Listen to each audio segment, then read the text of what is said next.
Je m'appelle Nioananga, je suis née dans un village près de la capitale de mon pays. Depuis toujours, j'ai été confrontée à des préjugés et j'ai souffert de discrimination en raison de ma différence. Toute mon enfance, j'ai dû faire face aux préjugés et parfois à l'hostilité des membres de ma communauté pour suivre mon chemin et espérer trouver ma place dans la société plus tard.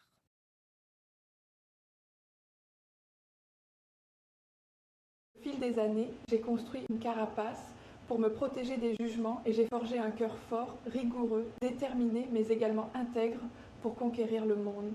Mais conquérir le monde a un coût très élevé et, dans une société aussi corrompue que la mienne, vouloir progresser et changer les choses tout en restant intègre fait de vous une cible.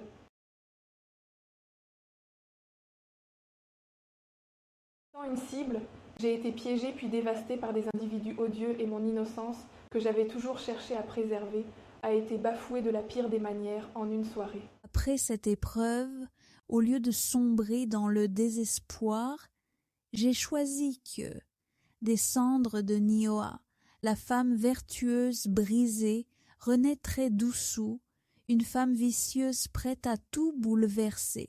C'est ainsi que j'ai conçu un plan machiavélique pour conquérir le pouvoir en tirant parti des failles d'un système obsolète, corrompu et peu productif qui avait trop duré dans mon pays.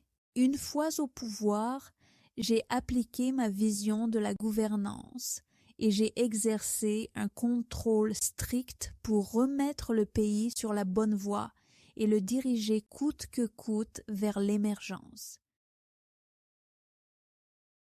Au bout du chemin et sentant venir ma fin, après avoir plus ou moins atteint mes objectifs pour mon pays par des moyens souvent tortueux pour lesquels je dois aujourd'hui payer le prix, je ne peux m'empêcher de me demander si le désir de grandeur de ma nation en valait vraiment la peine.